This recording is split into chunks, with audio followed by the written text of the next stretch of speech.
you need to hit record.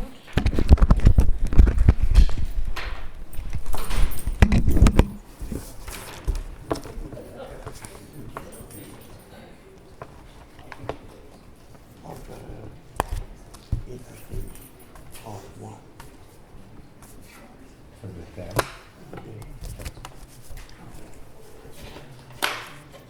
So the one which is where is that right? That's recording.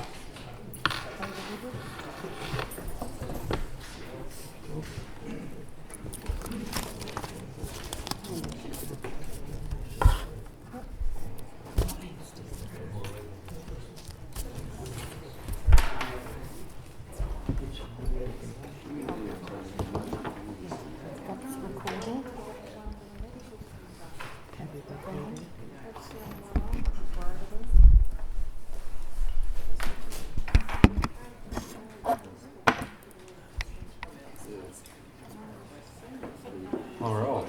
Right, see ya.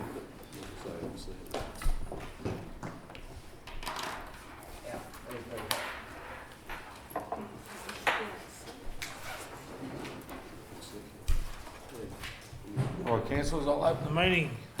We have no apologies, that's a good thing. Please note that the meeting has been recorded for record-keeping purposes, so anything you say can be called back at a different time just to be accurate, so just be aware of that for all the speakers and councillors. Confirmation of minutes. So Moved. Second. Councillor Sullivan, Councillor Bingham, no objections, carried.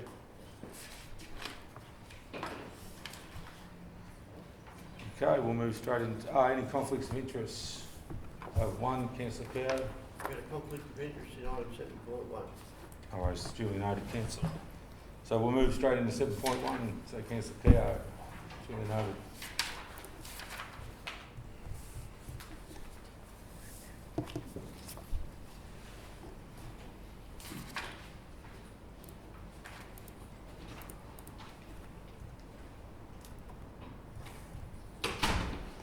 Mr. Mayor, I'm more than happy to move the recommendation on page 7. Hang on, Councillor Bingham, I believe we have one speaker.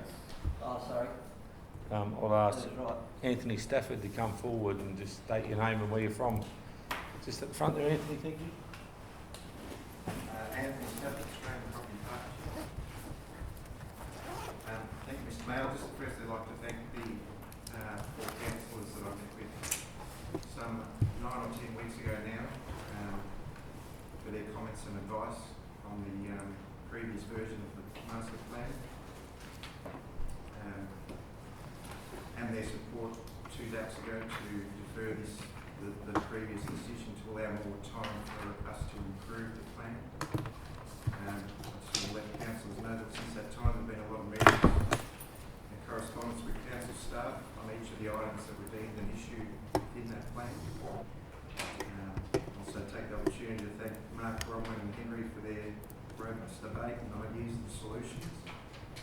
I firmly believe now that we've ended up with a plan that's superior to the original plan and the various and many versions along the way. And hopefully after that significant time and effort and energy that it finds council's support today.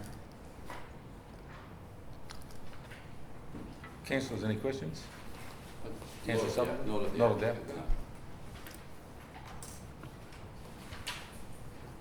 I'll move it, Mr. Speaker. Councillor Sullivan, a question of officers. Thank you very much. Thank you, Mr. Mayor. I just noticed on page 13 of the report there's been a substantial increase in the area of public open space, and that area, I think it's described in the report, is sort of pretty hard country, and that area of that extra 6,000 odd square metres is something that council's going to have to manage going forward. Is that something we want? Mr. Chair, with your permission, I'll pass that on to Mark and then I can add to it. Yeah, thanks through the chair. So if you look at the approved development plan overlay, it actually included the escarpment to this land is including as part of public open space area. So most of it is encumbered. So on sloping land, there is a section of course that is unencumbered, which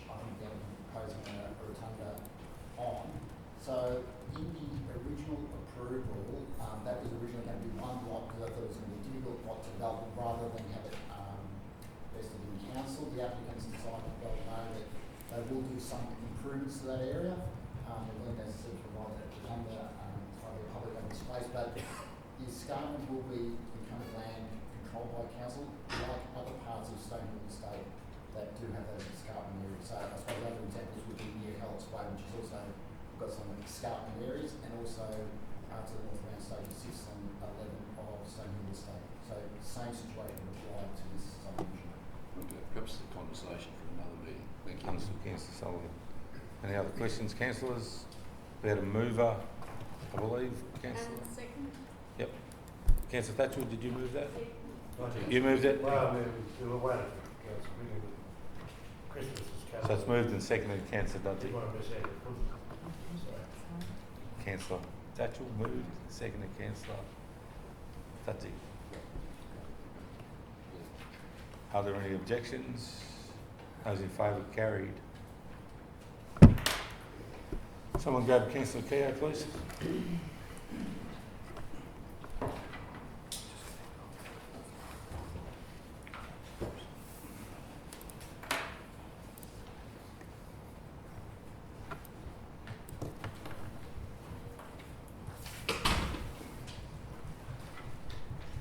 Councillor Keogh, the recommendation was carried as is.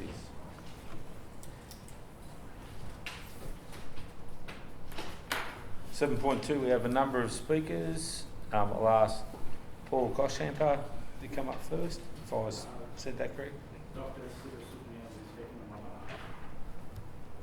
Okay. And who's up next? Dr. Siva Sutnandon? Yeah, certainly, come up front. Mr Mayor, councillors, thank you. My name's Paul Williams. I've been a GP in Bacchus Marsh since 1987. One of 6 partners involved in the new medical centre. 3 of us have been here over 30 years. 2 currently live in the town. I lived here for 15 years. Dr. Sutnandon lived here for 25 odd years. There's multiple relatives still in the town. We're not developers, we're doctors with a long-standing interest and commitment to caring for the Bacchus Marsh community. We run the hospital, we do home visits, we do men's nights, men's health nights. We provide employment for a large number of people in the town. I have done for, as I say, well over 30 years. We're certainly not fly-by-night developers. We're trying to run 3 practices in the town. We're running 3 practices in the town because I can tell you from personal experience in 30 years, it's been very hard to get doctors to come to Bacchus Marsh, and basically it's been us running it for a long time. We apologise for errors we've made in the planning and building process, but it has been very complicated and, as I say, not really our area. We've been trying to deal with 3 different levels of government who each have had different needs, and some of which have been clashing. We've been seeing over 1,000 patients a week at Mattingly since mid-September. Over 30 new patients a week. I didn't think there was anyone left in the town that we hadn't seen, but anyway, a lot of them are new people from Mattingly. Anecdotally, look, patients are coming in and saying, when are you going to have a pharmacy? Where's the pharmacy? How come we haven't got a pharmacy? Why can't we just go and get the scripts next door or somewhere near here?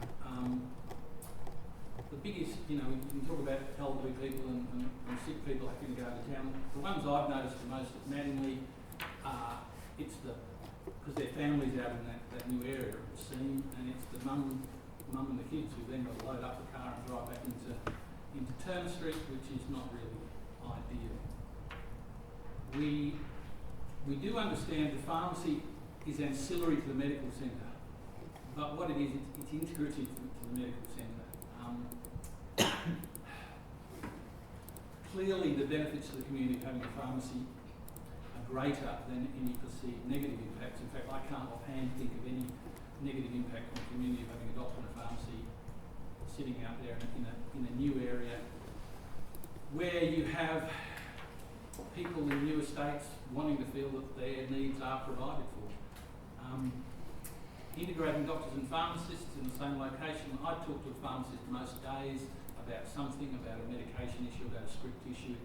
Certainly the benefits of collaborative approach, which is what medicine's all about these days. It's doctors and nurses and physios and dietitians and diabetes educators and pharmacists all working together to manage things. It makes sense to us to have pharmacy able to do some blood pressure checks and do some diabetes screening. And so they can do that, we can concentrate on sick people. It all works. We just can't, we hope that you can agree that the Daughter O'Leary way won't really change the ancillary nature of the pharmacy.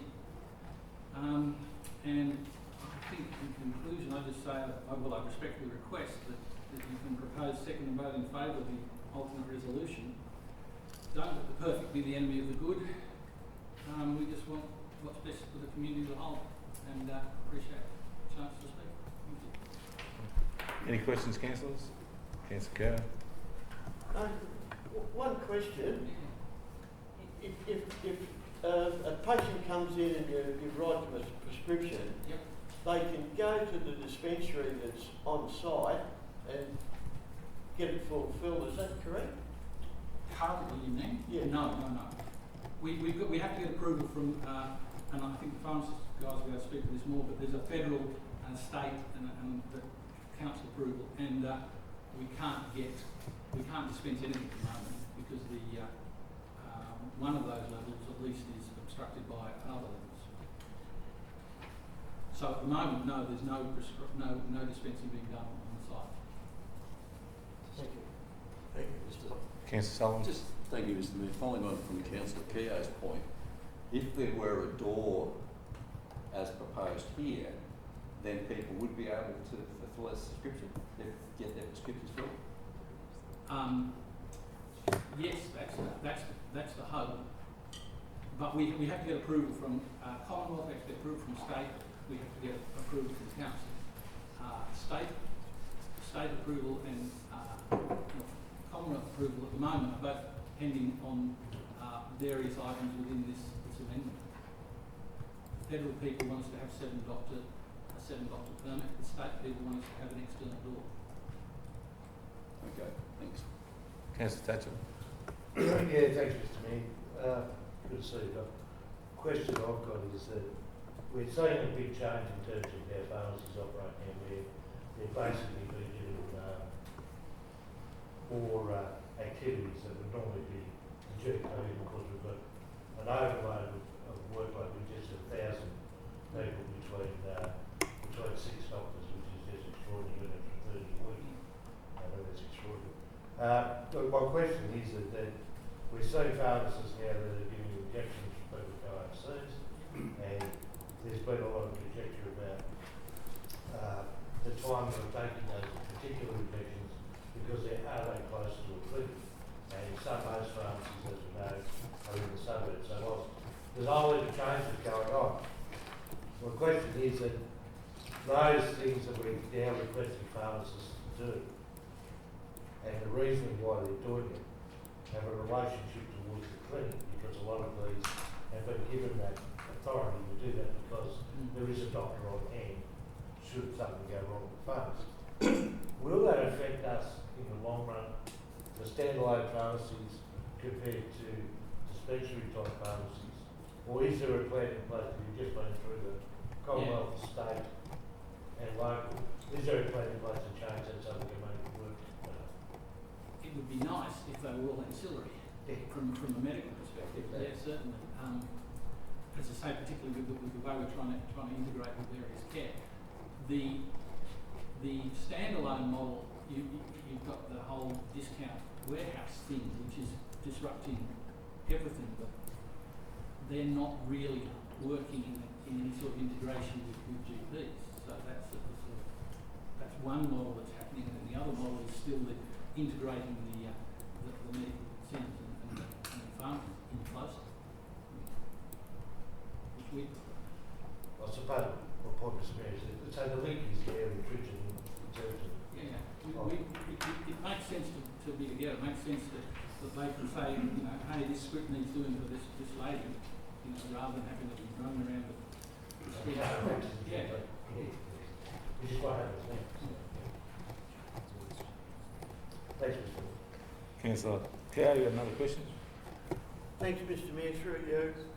I'm a little bit confused. You've got a planning permit for a dispensary, but you're saying you're not using the dispensary is not being used at the moment Correct. because of government regulations. That is my understanding, and I think the gentleman from the farms will be able to explain that better than I. So we've got a number of speakers, so Thank you. one of the Yeah, next they speakers might be will. better to answer those sort of technical questions. No further questions? Thank you. We have a number of speakers. Dr. Sivasulknandhan, did you intend to speak? Yep. Is it okay if pharmacists go before? Perhaps I, sorry, Mr. Chair, perhaps I should speak next so I can answer the questions. Yeah, certainly. Come up. Thank you, Council, for giving us the time to speak today. My name is Lloyd Jewell, and I'm a pharmacist of over 20 years' experience in regional and rural pharmacies, and my two partners, James and Hugh, are behind me.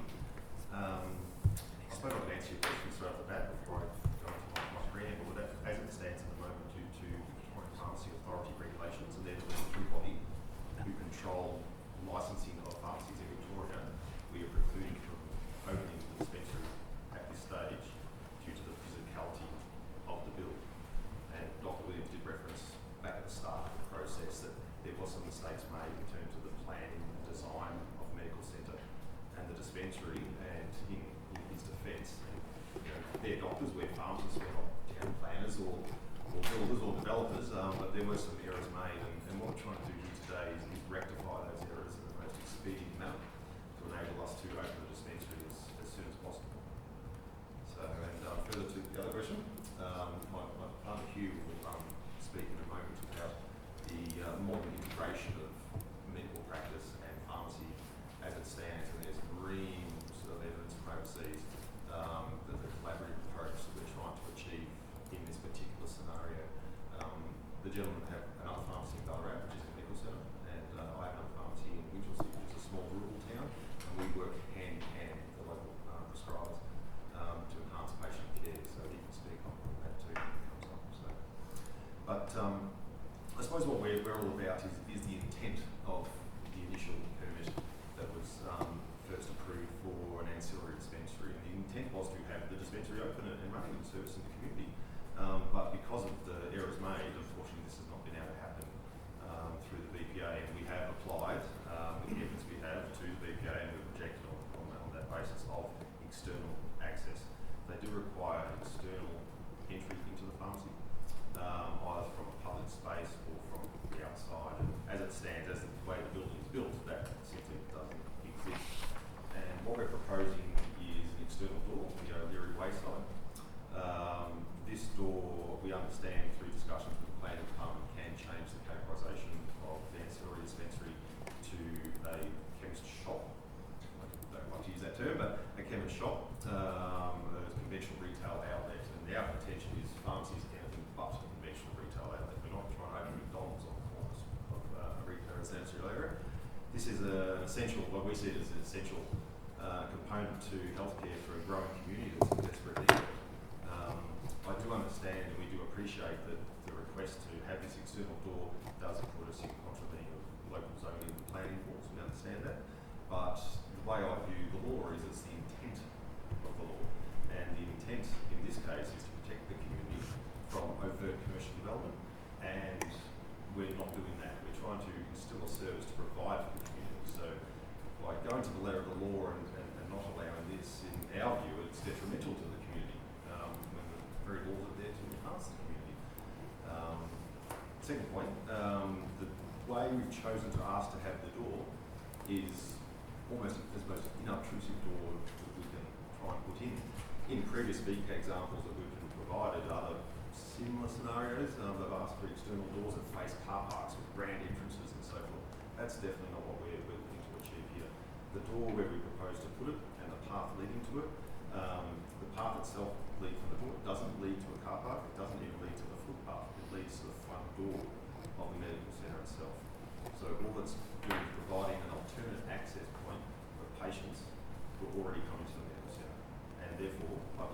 still is indicative that this is an ancillary dispensary and not chemist shop by definition. Secondary to that, we also intend to only open the hours that the medical centre is open. We're not going to trade outside the medical centre. So whenever the centre is open, we'll be open so we can have our collaborative care, but if they close, we close. Therefore, also indicating this is still an ancillary dispensary and not a chemist shop by definition. So, I had some further questions. Councillor Keogh, then Councillor Bingham, then Councillor Tatchell. Thank you, Mr Mayor. Through you. Early on, I don't know whether it was a slip, but you were saying that you haven't opened your pharmacy. No. Did you mean dispensary? oh yes, sorry. The terms in our profession are almost interchangeable. Dispensary, pharmacy, apothecary, there's a few different terms that is interchangeable terms. So yeah, dispensary / pharmacy. I suppose I presume if we're talking about the explicit definitions in relation to planning, then dispensary. Councillor Bingham. Thank you, Mr Mayor. I guess if you wait until the applicant speaks, that'll be answers most of your questions. But I was going to ask about the hours. So obviously, as the applicant stated, I'll ask the question of the council officers. As the applicant stated, the hours aren't going to be outside of the doctor clinic. So my question to officers, is it not the same thing if people wanted to access a chemist, they would come through the front doors anyway, it doesn't matter what door they go through?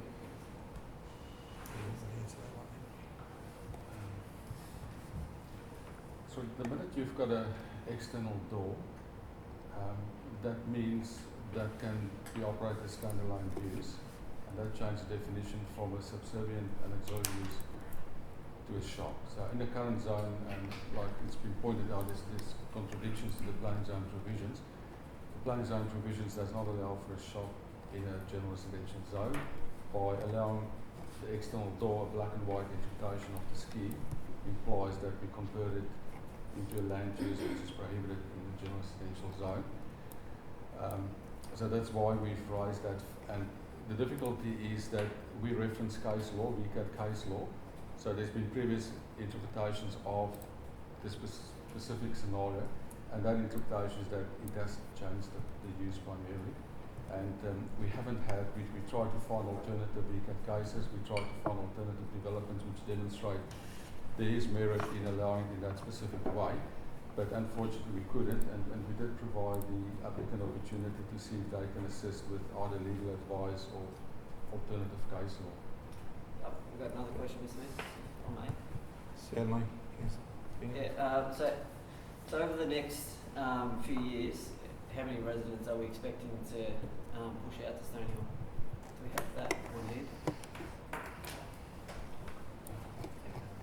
About 1,000 houses? I can take that on notice.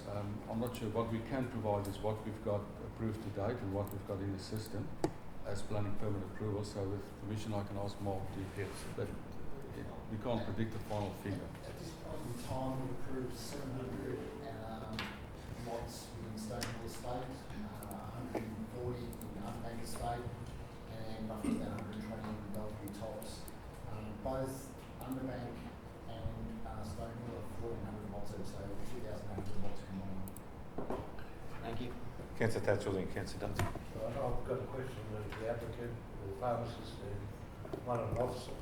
Please, well, first one is the doors on the built, isn't it? Yes. Thank you. My second question is to GM. If the door that we're talking about at the front of the place was only opening one way, but you had to be in the building to go out, would that change the parameters of the technicalities that we strike in terms of the zone? Through the Chair, this is a question that may need legal interpretation, but what I would say is that if you can only exit, then that would be an outcome that, in my view, you would address the restrictions of the planning scheme, in the sense that people can't exit it externally, they still need to do it internally through the medical centre. So they can only exit there. So, in my view, that won't be a contradiction of the planning scheme, but that still is potential legal interpretation. That leads to another question, back to the pharmacist. On that basis, and knowing that there is going to be some changes within the pharmaceutical world in terms of how they relate to integrated health. Would, how big a problem would a one-way door be? As it stands today, that would not satisfy the EPA requirements. Yeah, that was the next question. So yeah. Answer. There's I no, think, Councillor Dudgeon and then Councillor Sullivan. No, that wouldn't satisfy the Through the mayor, to officers. So having a door creates a different use. Couldn't you change that by having a permit condition saying that the dispensary is only allowed to be open at the same time as the medical centre? Doesn't that restrict it from having a different use and keep it as what it was intended to be? I think the hours of operation by default won't change the use to a permitted use. I think as the permit stands currently, they're not amending the hours anyway, so the pharmacy or the dispensary will still operate in conjunction with the hours of the medical centre. But that won't change the use to a permitted use. Councillor Sullivan. Thank you, Mr Mayor. Just in your presentation, I'll correct me if I'm wrong, I think you said to satisfy the requirements that you find yourself going forward, is it has to have an access door to a street or an access to a public space. Correct? That's correct. Is that public space, could that be an internal public space? It can be. It can be a public foyer that's defined by the EPA. There is many examples of medical centres that have a public foyer internal that is segregated from both the pharmacy and the medical centre. For example, another set of sliding doors that satisfies the requirements. We do have a very small airlock at the entrance to the medical centre, which will be deemed such, but as I did say, unfortunately the centre was built without these considerations in mind. So without great internal reconfiguration, that would preclude that from happening. The external door where we propose to put it, we see it as the most simple solution to the problem. And the fact that the path actually runs directly on the other side of the wall where the airlock would be, it's almost integral anyway, so it's literally on the other side of the wall. So yeah, correct. So people can walk through either two sliding doors to get into the medical centre pharmacy, or in this instance, one door. We're talking about a number of doors. So we do certainly appreciate the information.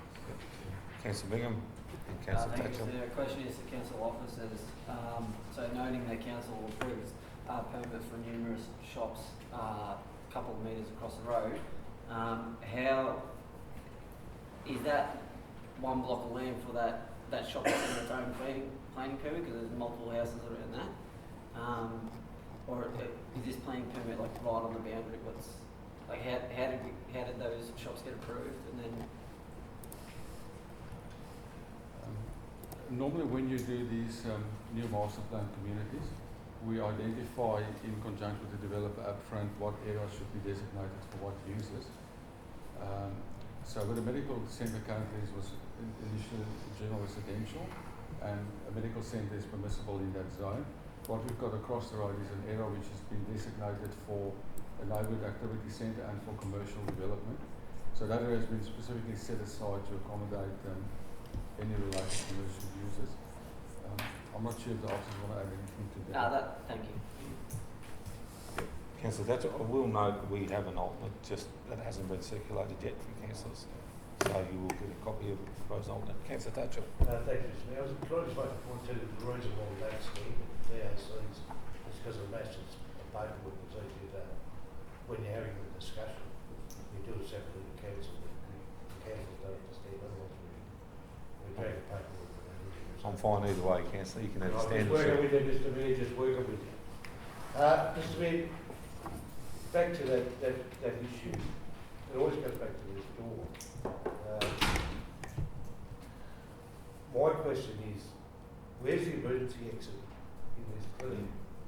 It's a very valid question, and it is a concern to us only having one exit point or through multiple doors. It's part of our quality care pharmacy program, which is government that we're adhered to provide emergency exits, emergency planning, and it's an integral part of our emergency plan to ensure that there is safe access points.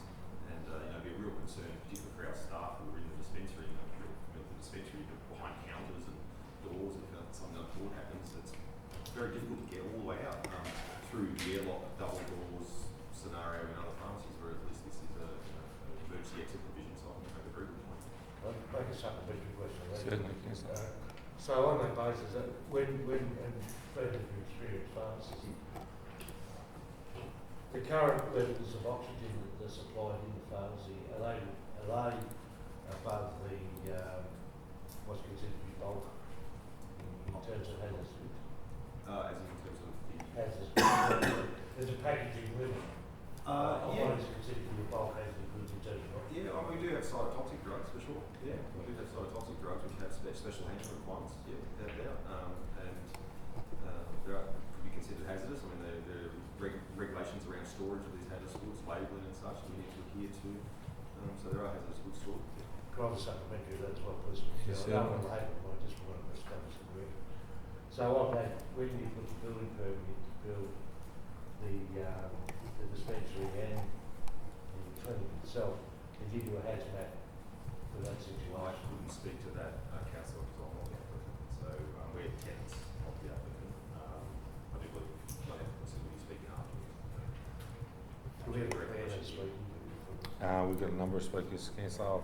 I'm not Oh, sure sorry, what their sorry. background is, I just know who they are. Direct that to Yes. one of the applicants. Yeah, so we might move on to the next speaker. How's that? Thank you, Tom. So I've got who's next? So I've got quite a few, sir. Yeah, Dr. Siva, did you want to speak? So come forward. Thank you, Councillor. I'll keep this brief. I have quite a bit to say, but a lot of it's been covered and questions have been asked already. So thank you, Councillors, for the opportunity to speak on behalf of Mattingly Medical Centre. As Dr. Williams stated before, we have been in this community for the last over 30 years and have provided medical services to this community over that period of time, and we continue to do so. We have, as we said before, we service the hospital, we service every nursing home, and we also cover patients in home visits.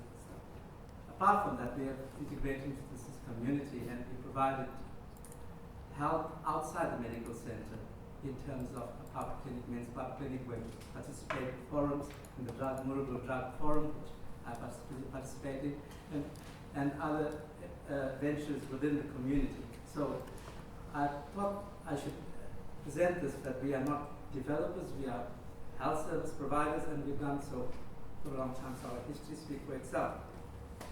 In terms of a couple of things I thought I should mention, the questions have been asked as to why we didn't apply for this permit appropriately.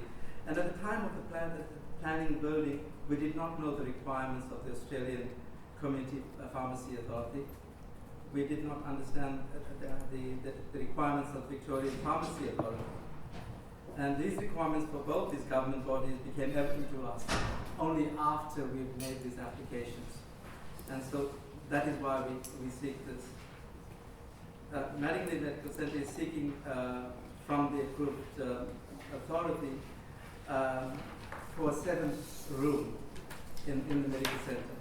As part of the pharmacy requirements, again, that's something that we did not know about. Under item 136, the medical centre is required to have 304 prescribing hours per week. To assist in meeting these hours, not only do we require 7 consulting rooms, but we require 7 prescribing medical practitioners in the capacity of in this practice.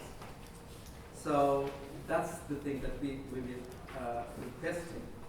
And as far as the door goes, I think Lloyd might have mentioned to you that is a requirement that we didn't know about when we made our initial application. So the external door to the pharmacy does not change. In fact, it remains an ancillary use within the overall medical center because it still stays the same. The size and type of the business remains unaltered. Furthermore, the hours of operation, as determined through the planning permit, ensures that the pharmacy cannot, or dispensary if you like, cannot open or operate outside the permitted hours of the medical center. So, as I said, mine will be brief, but if I'm willing to take any questions, thank you. Councillor Bingham, Councillor Sullivan and Councillor Thatcher. Thank you, Mr. Mayor. You might not have the data on hand, but it's great if you knowing, obviously, Mattingly is obviously a very new facility. So roughly, how many patients might you be seeing a week that don't otherwise, can't access a pharmacy? They'll have to go down Grant Street, which will obviously add to the traffic congestion. So, how many patients are we seeing up in Mattingly that you're sending down to? Well, as Dr. Williams mentioned, there's 1,000 patients a week In the Mattingly area? in the Mattingly Medical Centre. Okay. So I Councillor wasn't heard that. Sullivan. Thank you, Mr Mayor. Thank you.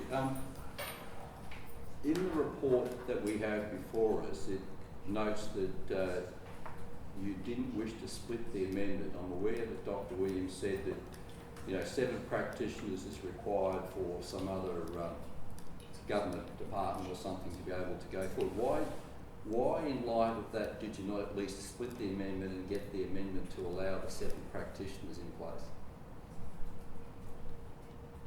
I cannot answer why we didn't do that, but all I know is I can say that split it in terms of the door and the 7 doctors. Is it what you're suggesting? Yes. I think yes. That was answered. We thought that there's both parts to be the requirement is 7 doctors and an external door. So that is the requirement that we didn't anticipate. It is something that is required by the Victorian Pharmacy. So I take your question, why did we not split it up? I cannot answer why. Okay, that's fair. Councillor Thatcher, then Councillor Dudley. Okay, this question will go both ways because one answers the other. We've already established that it was a one-way door. We can fit within the realms of being compliant. So the question back to you is if you can't get a licence because you need a two-way door, right? You get the licence. Would it be acceptable to have a two-way door that has a one-way access sign from the inside being the emergency exit, but a door that opens regardless both ways to get you through? So you fix one department and fix the other department. I'm not privy to the exact wording of the Victorian. So I think that person should be perhaps answered. Yeah, people we have have got greater knowledge about the application. Yeah, we'll hold that question to the next speaker on it, Councillor Thatcher. Councillor Dudley, you had another question. Through the Mayor, I wanted to ask if it has been considered, has there been any discussions about a possible contribution to offset the car parking reduction? Has there been any discussion like that with the applicant? Through the Chair, to my knowledge, not, because the dispensation is relatively minor. It's for the 7th practitioner, I think they're short 2 parking spaces, and given the assessment, we felt comfortable in allowing that reduction. We are currently working on a parking permit policy to see if we levy and ask contributions in the future, but the officers can add. My understanding is we didn't have any conversations about offset of cost or contributions. So through the check, we haven't had a discussion about any contribution, we just assessed it as a way of essentially 3 on-site spaces for that additional partition. All right, that was Councillor, was next, was that it? Back to That's it? Or, thank you, Sylvia. Thank you. So the next speaker, is it James Milliken? James and Hugh, are you working together? You can both come up if you like. Good afternoon, Council. Thank you for the opportunity to speak here today. My name is James Milliken. I've been a qualified practicing pharmacist since 2006. Currently, I am business partner with my younger brother here, Hugh, and together we own and operate the Eureka Medical Centre Pharmacy in Ballarat. Myself being an owner there since 2012. So Lloyd's probably spoken a fair bit on what I've got down here as well, but I think this specific location and why it works best for a pharmacy in Mattingly, it's because it's all under one roof. It's a collaborative way of caring for patients. We have better interactions with the doctors, and so it just improves health outcomes for the wider community there. If it pleases the council, I'd just like to touch on this door issue again, in that if you hear it from a different voice, it might hit home, I'm not sure, but I'm sure all are aware that the ability to open a pharmacy in Australia is governed by a large set of complex rules, regulations, which the three of us, unfortunately, have become all too familiar with over the last 6 to 12 months. At this point, I would like to share my personal experience with this exact external door situation at my medical centre pharmacy in Ballarat, and through this I'm hoping to maybe address some concerns for council. So at Eureka we have 2 ways to enter our pharmacy. One's via the medical centre's foyer, the other is via an external door directly off our shop floor. So very similar to what we're talking about here today. In 12 plus years in my time at Eureka, we have opened that door maybe 2 or 3 times. One of those times was last week, and we did a full computer upgrade, and we needed to access the area outside normal business hours to complete the job. You can take this as you want, but I'd estimate that 90% of our daily patronage in there at Eureka would come directly from the medical centre. We therefore choose to lock this door and not use it as we don't need it. I envisage the same scenario may well prove to be the case here at this site in Manningley, with most patients entering the pharmacy after they have a consult with a doctor from the medical centre foyer. Looking back now, I believe this door's main purpose at my shop in Ballarat at Eureka was to satisfy VPA requirements.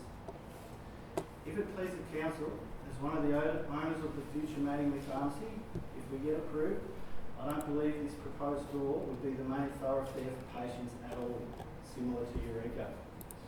An exception, of course, is the safety issue that Councillor Thatcher brought up earlier. It does make sense to have an emergency access on that side of the building. It's the only way in and out on that side of the building. So if something happened in the foyer, in our dispensary, fire, say, psychotic patient, what have you, we can exit the building that side. So in summary, I hope Council will approve this door in the location specified, as without it, this Mattingley community will miss out on the opportunity to have their own integrated medical centre pharmacy. As a business owner of a similar operation in Ballarat, I draw on that experience, and I can say with a degree of certainty that this door, if it was operational, I believe it would not be a main thoroughfare at all. Touched on the other thing, so yeah. So essentially, the way I understand it, 2 or 3 years ago, when plans were approved and permits were issued, as was mentioned earlier, it was conceived to incorporate an ancillary dispensary, or in other words, a pharmacy. The overall notion of the pharmacy for this space, is what we all want in there. Even council approved it back then. It's just unfortunately at the time, key elements of our lovely pharmacy location rules had been overlooked. I again hope that council will see fit to make the necessary amendments in order to make this essential service possible and quickly available. Our team is ready and raring to go, and we look forward to helping the local community for years to come. Thank you. Councillor Keogh, then Councillor Tatchell. A couple of questions, if I may. Certainly, Councillor Keogh. Number one, Eureka Pharmacy, what is the zoning there? Yeah, commercial, I'd say. It's commercial. I'd say, yeah. So it's very different to our you also, as you were speaking, you seem to blur dispensary and pharmacy. You were saying that it's a dispensary but a pharmacy. Yeah, I view the 2 terms interchangeable. Yeah, a dispensary is a pharmacy. Which out there is already a current permit for a dispensary, but not a pharmacy. Yes. Yeah. Can I expand on that? Yes, certainly. So there is a local there's a local government permit for an ancillary dispensary. There is not approval from state and federal levels of government for a dispensary / pharmacy. Interchangeable. Yep, one more, then I'll go to Councillor Thatcher. Could you tell me why? It would require 10 or 15 minutes of going through the laws in depth. They are so complex.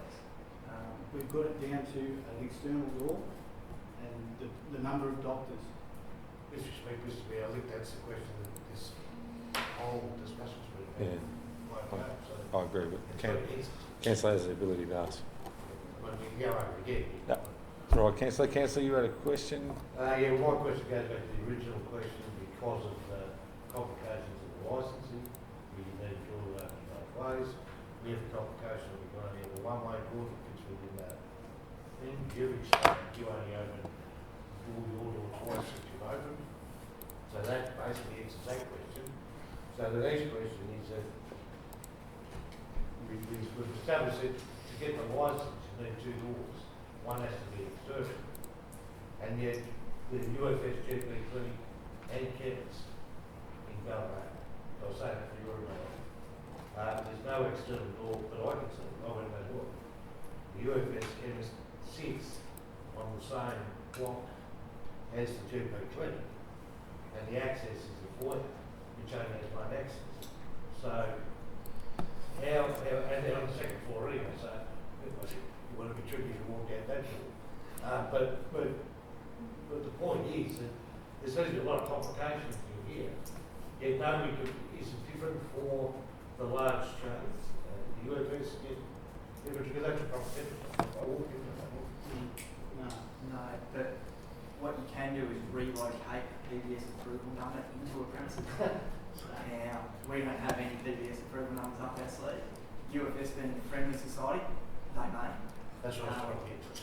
You know, they've got, concessions that they may have them that I don't know of. Who knows? Yeah, probably Right. a couple up their sleeve. No further questions, councillors? Thank you, gentlemen. Is there anyone else who hasn't spoken? I've just got... Yeah, certainly, go for it. Sorry, No, you're right. Thanks, councillors, for your time today. I'm Hugh Milligan. I'm 1/3 of the group. Hoping to open a pharmacy at Mattingham Medical. Now today, I'd like to give you some insight into the kind of pharmacy that we intend to operate, how that fits in with working with doctors and other professionals in the community. Now firstly, let's discuss the local Mattingham community and patients of the medical centre itself. Now, given how busy the medical centre already is, we've heard that they're seeing over 1,000 patients already a week, and this will continue to grow. We believe it's unfair to expect patients of this community, some with poor health, or the very elderly with mobility issues, or young mothers with young children, etc., to see a doctor at Mattingham and have to get back in their car or utilise public transport to get to the next closest pharmacy to get the medicine they need, which is some 2.3 kilometres away. It is clear that the inconvenience of situations such as this will be a major factor for members of the community.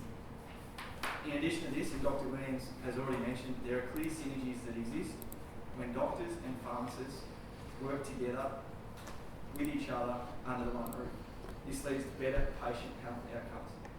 There's recent studies that have actually happened in Canada and the UK, and I can provide reference to this if requested, that when pharmacists are co-located with general practitioners, there is a greater opportunity for trust to develop.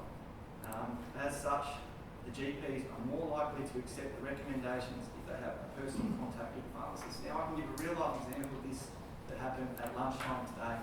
We're in the pharmacy space, we were preparing for tonight, and a doctor from the medical centre walked in, asked us a clinical question. We were able to solve that clinical question for him within 5 seconds. He can go back to his room and address the patient because his answer was just, like that. He didn't have to ring anyone, he didn't have to, look up a reference, it was just solved. That's how streamlined this can be when you work with doctors and pharmacists closely together. Now, we've purposely designed our pharmacy with this collaboration in mind. Through setting up our pharmacy, we actually have included our own private clinic room, and we talk about a 21st century pharmacy space. This is how the pharmacy landscape is changing. We've put in our own private clinic room. Now, this is a space where we can conduct a number of professional services, the outcomes of which are actually related to the patient's GP.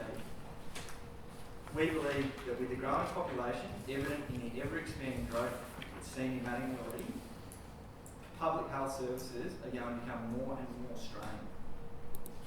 Now, GPs cannot be expected to shoulder the full load. There is simply not enough of them. And it is up to us as a collaborative healthcare team to support them in improving the health of the local community. If approved, we will be conducting a number of services in our private clinic room that will immediately improve the health of the community. Now, services such as diabetes management, we've already spoken to a diabetes educator. This is a really complex disease and it requires a specialist diabetes educator. We've already become communicated with them for them to do some part-time hours in our clinic room. Now, given the local demographic with young families, we're already talking to a maternal health nurse to provide a baby service, but also a sleep apnea service, flu vaccinations. We can do medication reviews on patients to help shoulder the load on GPs so they can focus on chronic management of illness. And now, we needed to partner with a pharmacy banner group that would support us in this regard, and we interviewed 3 or 4, and we chose Terry White Chemmart over, say, a Priceline or a discount model, as they are the most progressive in that their brand and our personal brand's main focus is health, it is not retail. In conclusion, we believe we can be a valuable addition to the health landscape of Mattingly if we're given a chance. Thanks for your time. Thank you. Any questions? No questions? Thank you. Councillors, I'm in your hands. There was an alternate. So, Mr Mayor, Councillor got a question? No, not a question. I was going to move the motion. Yep. So you're moving which one? I was going to move that the matter be deferred until the next ACT meeting. On what? Well, with all the questions we've asked and the one-way door, and if our officers get together with the medical centre people, we may be able to come up with a solution that will comply with the planning statutes, as well as being able to be a terrific service for our ratepayers. Whereas at the moment, the matter doesn't comply, but we all want to see it comply. So we have a move for referral. Do I have a seconder? Yeah, I'll second that. Seconded. Are there any objections to deferring? You have an objection. We have a debate. Councillor Keogh. What I've already mentioned, Mr Mayor, this is probably one of the most important planning decisions that we've made for some time regarding the health of our residents in Mattingly, and I think it's very, very important that the operation does comply with our planning ordinances. Okay.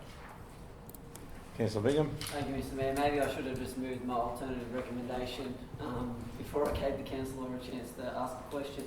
So I've circulated an alternative recommendation for people. This is the reason for my objection.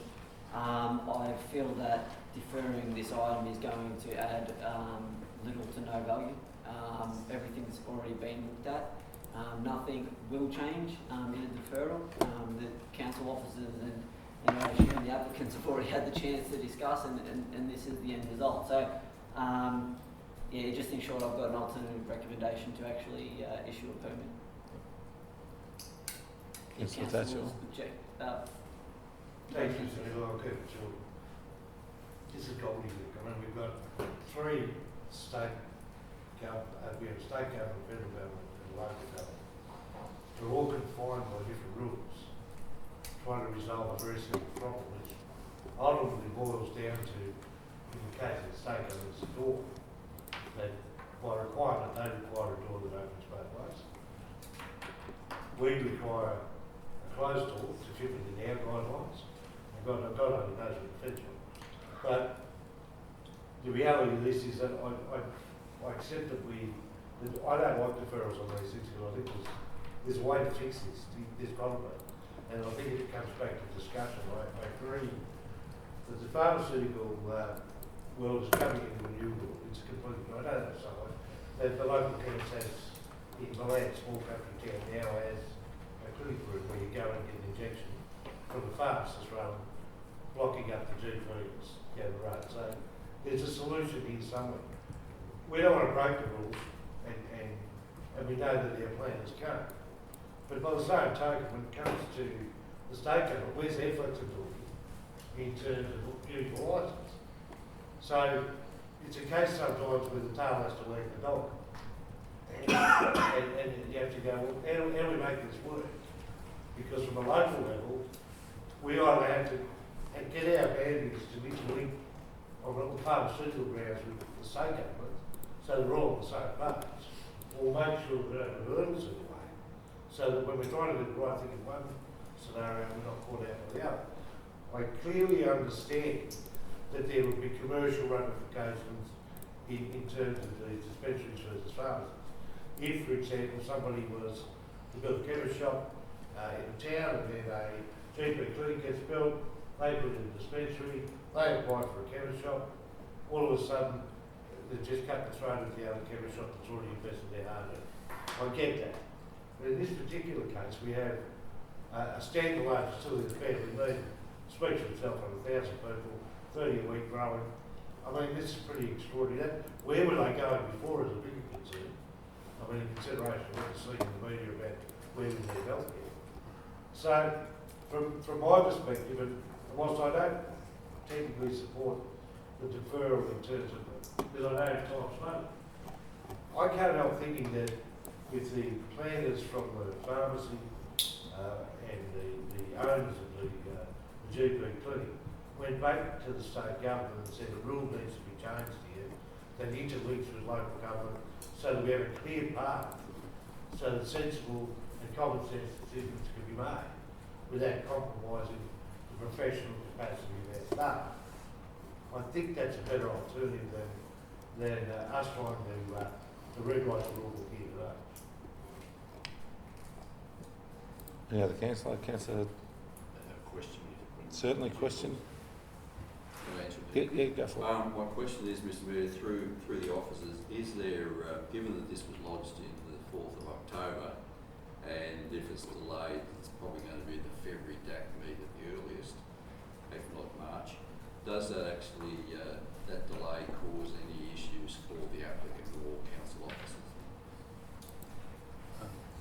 Mr Mayor, from the council's point of view, we definitely adopt a facilitative approach where there's strong merit, and obviously we depended on input from other parties, third parties which we don't control. But if we have to find a resolution based on council's recommendation or resolution, then we'll definitely work according to that and put it in action as quickly as possible and aim for the next meeting available. Thank you. Thank you. Mr. Councillor Dudley. I just wanted to say that this whole situation to me is ridiculous. It's red tape stopping business. We're meant to support economic development. In fact, we invest money to encourage economic development in Moorabool, and here we are actually potentially stopping a business. And at the end of the day, we're here for what the community wants, and believe me, the people in that area will want to get their prescriptions filled. So if Councillor Bingham moves an alternative motion, I'll be supporting it. Any other councillor want to speak for or against? No? Councillor Cow, would you like to close the argument? Thank you, Mr Mayor.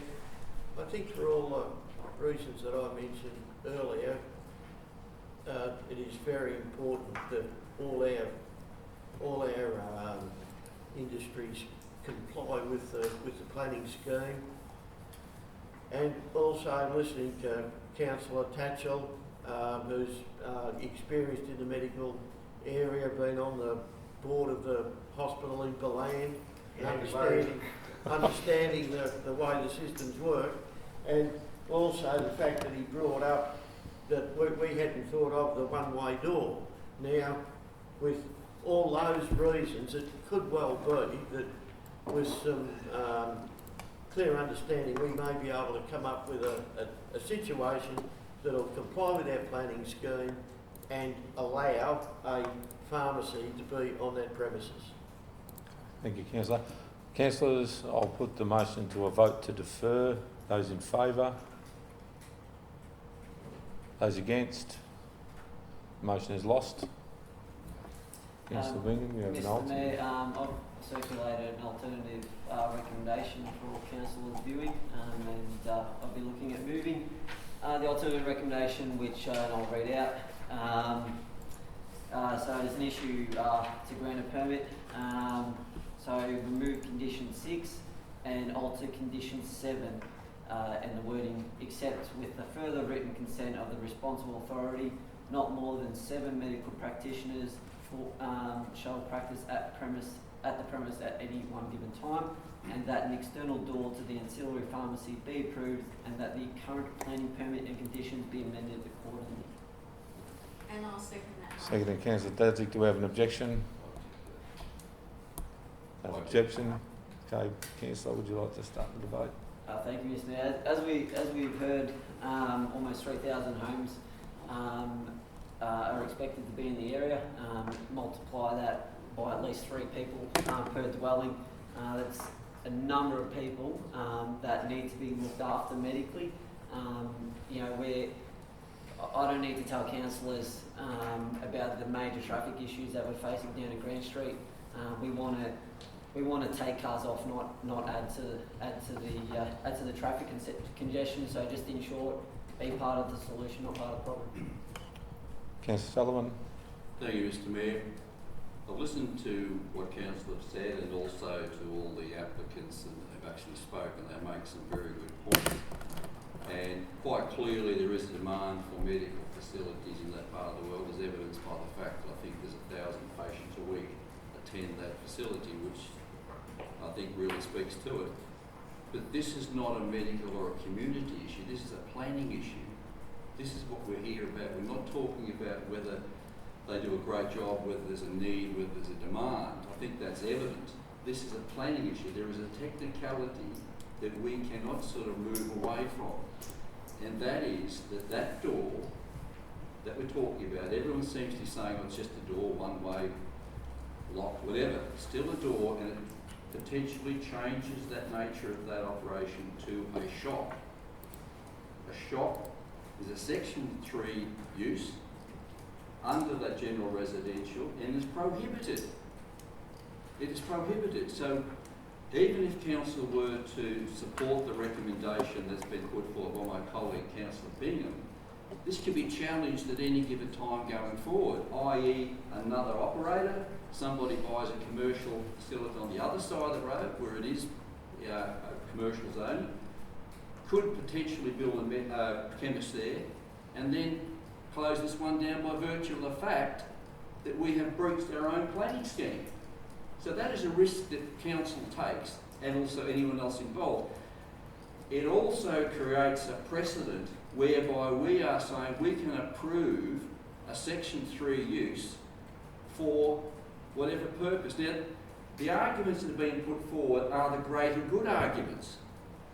But the point is, we, as the responsible authority in a planning matter, we have to take carriage of the planning scheme and make sure that there's no discretion here, in my view. This is not a discretionary use where, you know, we can argue the toss about a policy, and that happens from time to time. A council will, in fact, support a recommendation that's not supported by the office, and that's fine, because that's a discretionary use. This is not discretionary, in my mind. And if we go down this way, this path, I think we're putting ourselves at risk, and I don't think we should be putting the council at risk, albeit for a very good outcome. And I think there are other opportunities to be explored.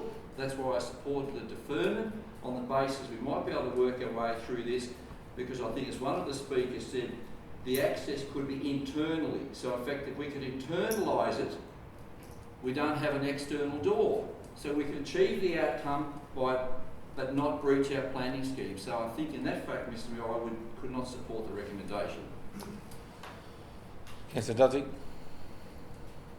Common sense needs to prevail, and it is ridiculous to be pedantic over it all.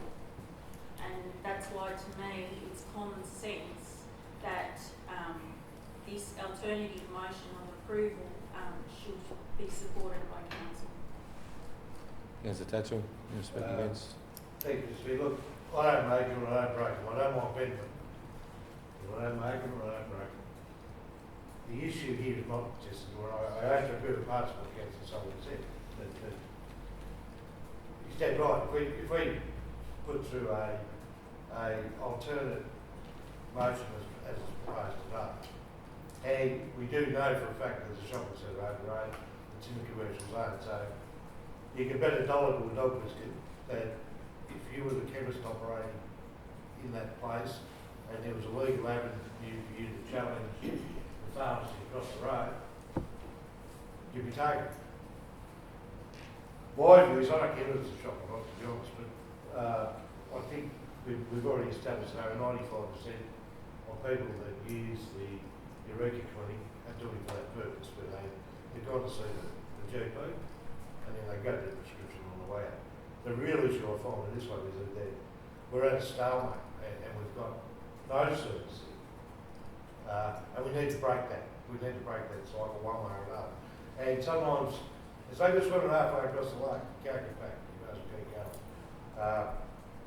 In terms of this particular case, we need to find a path forward and whatever compromise it has to be, provided we go back to the original theme, where we don't make it and we don't break it.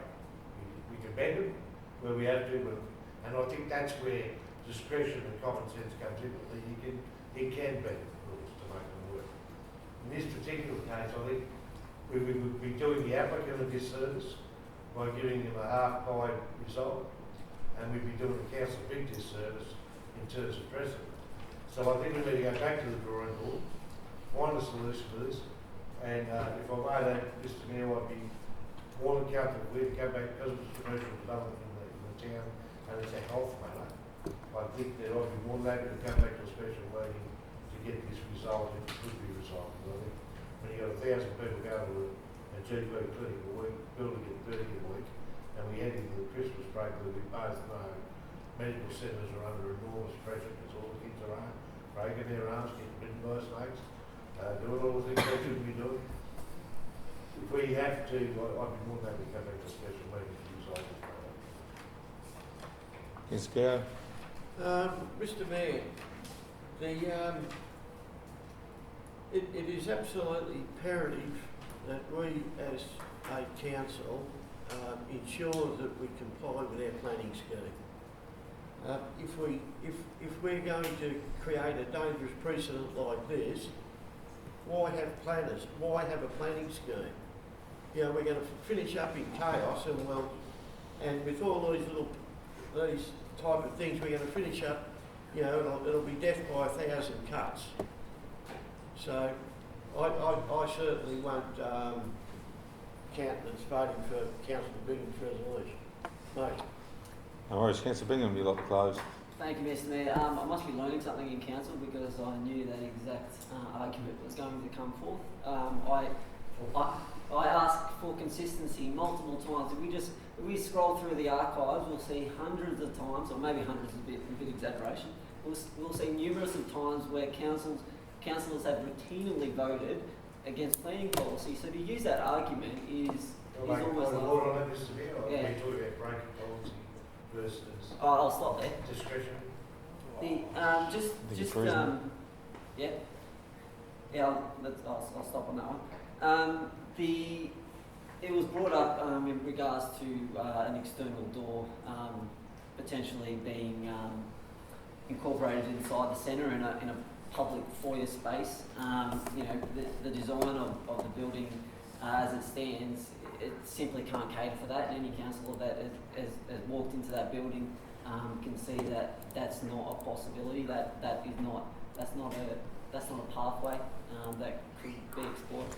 I'm comfortable, and I hope that other councillors are comfortable in moving this alternate recommendation. All right, councillors, I'll bring the item to the vote. Those in favour?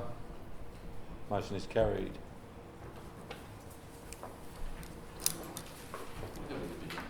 Certainly, Councillor Sullivan would like to call the division. Those in favour?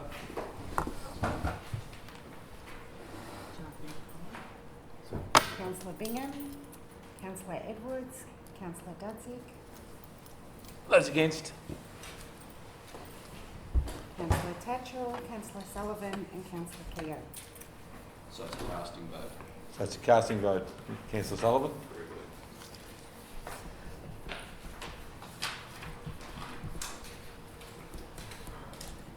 All right, so that means that we've moved to approve those amendments.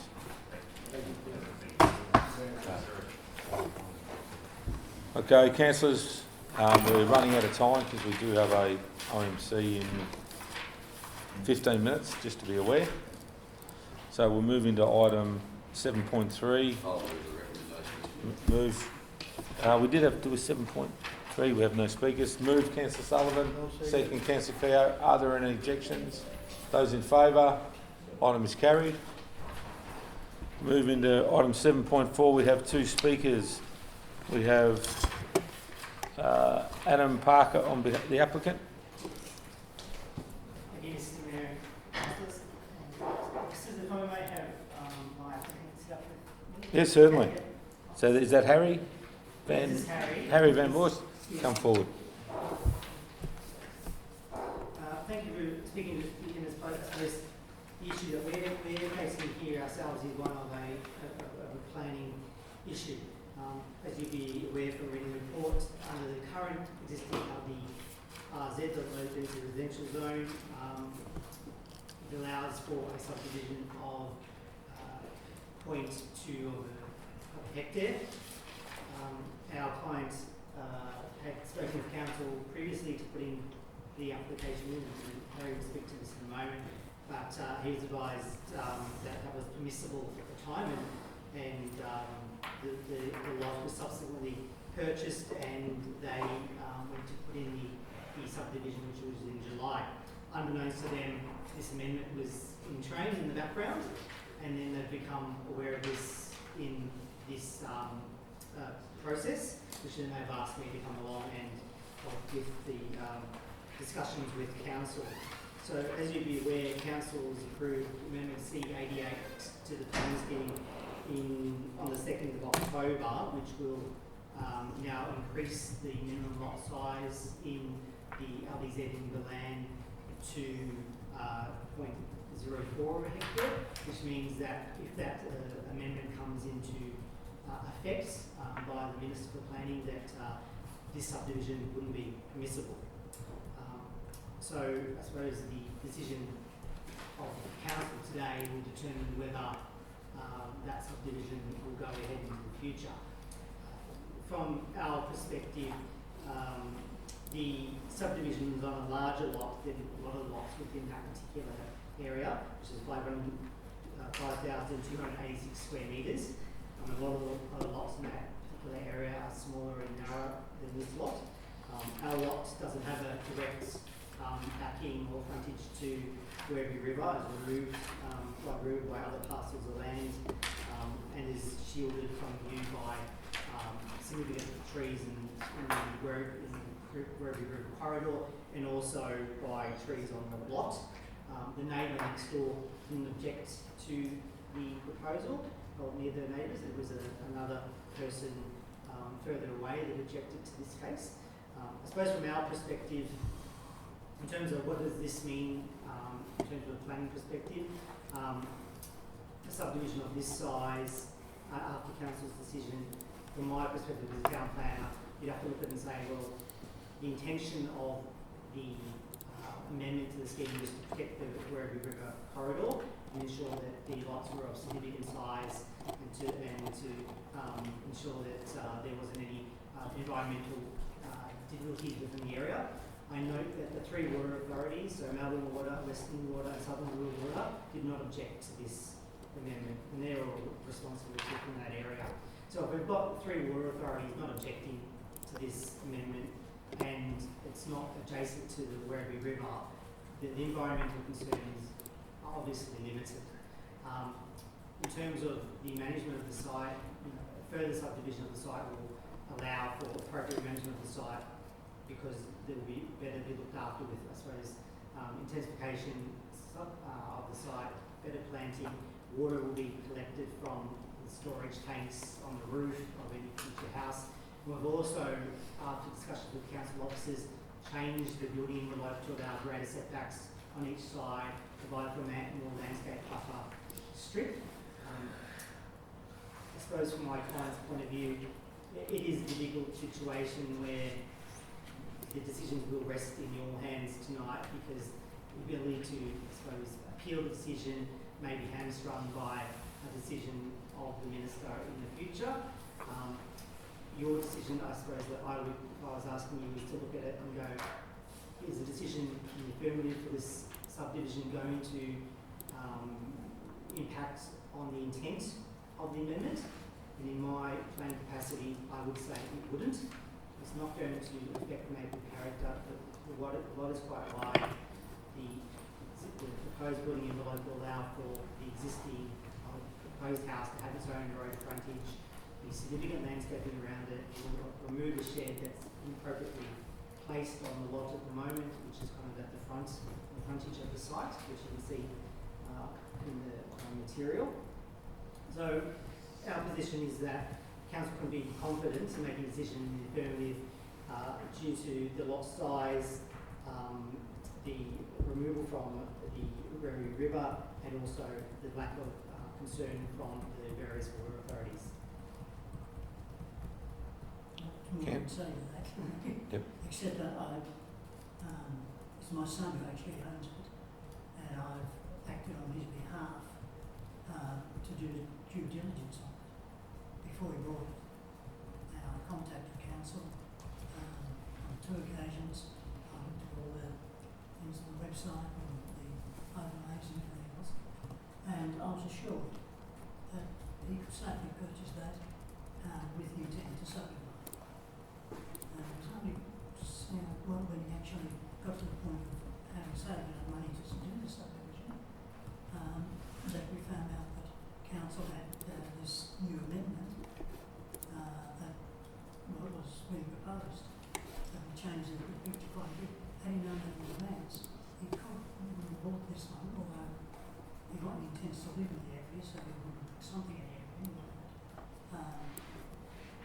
This seemed just the ideal place, I guess, where he could do it when close into the centre of the land. Beyond that, there's not a lot I can say except that his aim was to subdivide, use the money he makes out of selling one of those blocks, the small undeveloped block, to fix the house and everything else that he can live with. He has needs some repairs. That's going to be very difficult if you can't get the subdivision through, which means you have 2 unusable blocks at the moment for some period of time until you find a flat who has got the money. But that's not, I realise it's not council situation or decision to make. But I agree with totally, of course, that the impact of denying the subdivision is, also giving the subdivision will be very minor. If it doesn't interfere with the large blocks, it doesn't interfere with the few properties, as pointed out, it's not detrimental to the river or riparian strip in any way. So what you would have instead is the I'm sorry, some of the other blocks were and that will look after, whereas at the moment they just seem to be because he isn't familiar very much with it. And he feels he was misled early on. And it would be unfair to deny him the right or the ability to subdivide on a retrospective basis, based on something that wasn't there in the past, is in the process of coming in now. But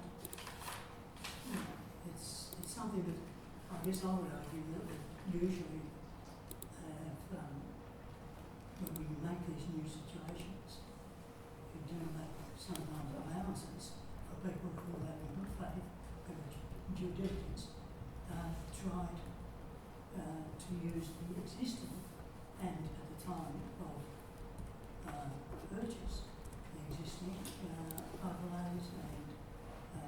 zoning arrangements and advisors. So it's something that, it's Christmas. Councillors, any questions? Councillor Tatchell. On that point, was the application made after the amendment? Mr. Chairman, I can get clarification from the planner as well, but my understanding is the panel report was released on, I think, 4 July, and the application was received on 6th of July. So basically the application was received after the panel report, and the owner of the land at the time would have received notification to participate in the process. But we can get clarification, Mr. Chair, from the planner. You may have more accurate data. I just think it's relevant in terms of, I think we're going to have a few of these in that crossover period in, on Bitcoin. We're just waiting, there might be a bit more information. That we get caught, well, I suppose it hasn't been presented yet, has it? Double We check get that answer this first. doesn't happen. The lodgement date is 22nd of July. So, yes, of July. So it was after the panel report and your Councillor Dudley, you got a question? Would there be any records of the communications with the applicant? I would believe there would have at least be notes on the file that, and the applicant would normally, in the application form, there's normally a section to say, did you have a pre-lodgement meeting or discussion with council? So I'm not privy to the history of the application, but maybe the planner can clarify that.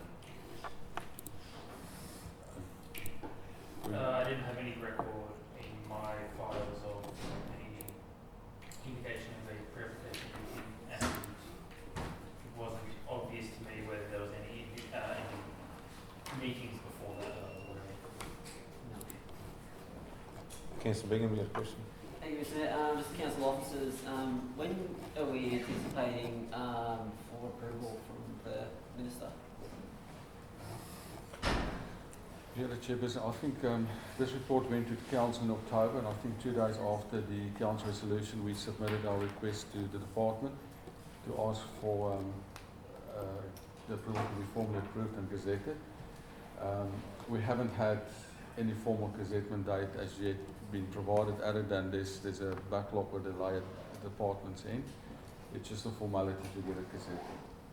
So, but normally it's a few days or maybe at least 2 weeks after that, but this one's about 6 weeks, if not longer. Councillors, no further questions? Thank you, gentlemen. Councillors, I'm in your hands. I'll move it. Recommendation moved by Councillor Tatchell. Do we have a seconder? Seconder, Councillor Keogh. Do we have any objections? I have an objection, Councillor Tatchell. Yeah, this is one I didn't want to argue, but you'll basically have to work on doing. The fact is that the application was made after the amendment. The presenter clearly said that the applicant was at the panel, so was well aware of it, and would have had read the panel report afterwards. Look, I don't feel comfortable with this in terms of we're going to have a lot of these applications that come in post. And the other thing that I don't particularly like is the fact that it hasn't been presented yet, and yet we're continually making decisions that haven't been presented. It's a good judge. The way evidence is operating is great. I mean, we keep talking about growth. So that's my only reason. Had the application gone in prior to the response from the panel, I probably wouldn't be discussing it. Councillor Sullivan. I guess, Mr. Mayor, is really my issue is it gets down to natural justice. I mean, even if the applicant put the thing in back in July, we need to look at a 6 months gap, so people's lives go on hold for 6 months while the government, the wheels of government move. I mean, we haven't even got a gazette yet. I mean, it's 1 week to Christmas, and I would suspect we're likely probably won't see until February the way that the machinations of government work. So I think this applicant and and I've seen it elsewhere, where people get caught up in the process, and given that it hasn't been gazetted, it is not law as yet. It is not law. I mean, it might be the indicators and signposts are going in that direction, but I just think that it's, until it's gazetted, I think you've got to have some understanding of what's happened here, and I think it's all too easy to sort of say, well, it puts us over this situation. I'll paint a picture for you, Mr. Mayor. If it had gone the reverse, that it allowed a more intensification of subdivision, would council consider it? And you know what the answer will be? No, because the planning scheme doesn't allow it. And that'd be right. So at this point in time, this is still permissible. Council could still make this decision, because if we were to look up, if we put up on the screen there what the council planning scheme says at this very moment, it would say the minimum subdivision lot size is 2,000 square metres.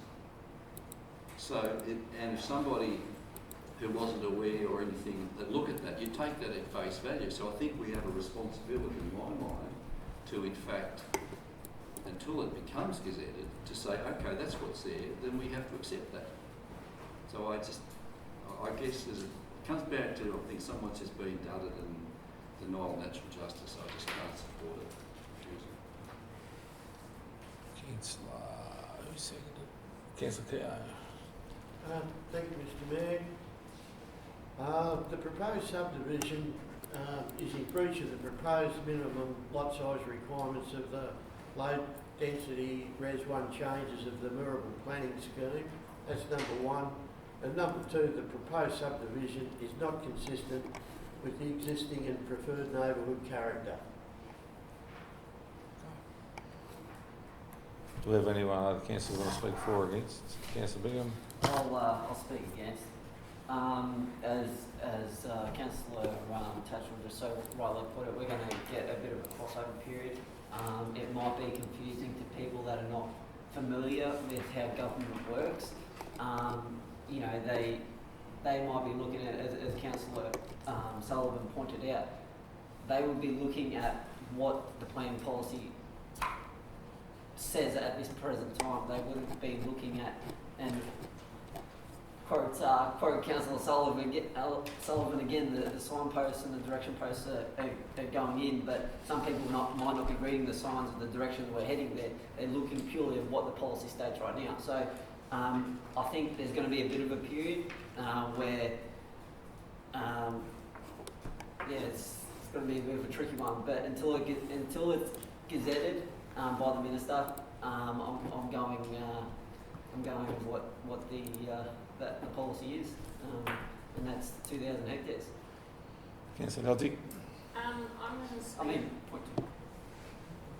going to speak against, because the applicant, they tried to do the right thing. They tried to do their due diligence, and as has been said before, it hasn't been gazetted and it's not law yet.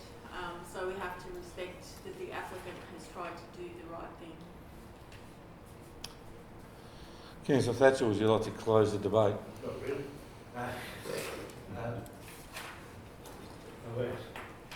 I can't argue with it against someone. You can't. I mean, I can't argue that sometimes this thing's unfair. I can't argue that. That is all the time. People just get screwed by bureaucracy of everybody knows what's best for everybody else. That's the reality of life, isn't it? That's why we have so much government in Australia. We have all these rules, so I can't argue with council someone. So in terms of this, my only very poor and feeble argument is that the application was put in after it had gone to patent, and the applicant was well aware of this is where it was going to end up when he put the application. So, but in terms of the argument, it's not because it's true. You know, we're going to have probably a number of these come through that are just in the wrong place at the wrong time. But in terms of the decision making, I don't know, don't make them, don't break them, but this one Don't want to be? Councillors, I'll put the vote. Those in favour?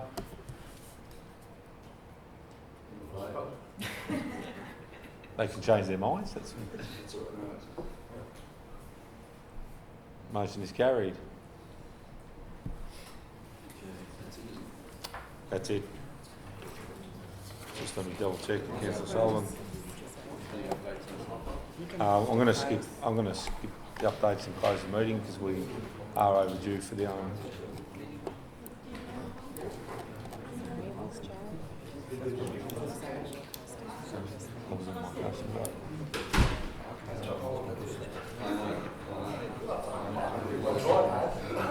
realise that.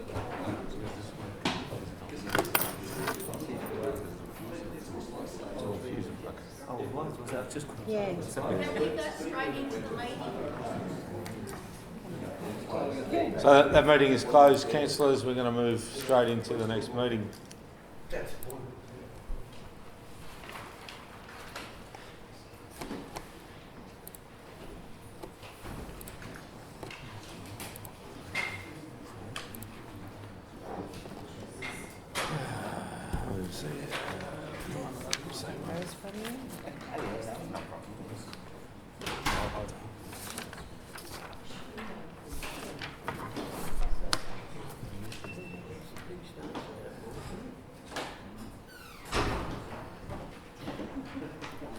And there's no speakers to this?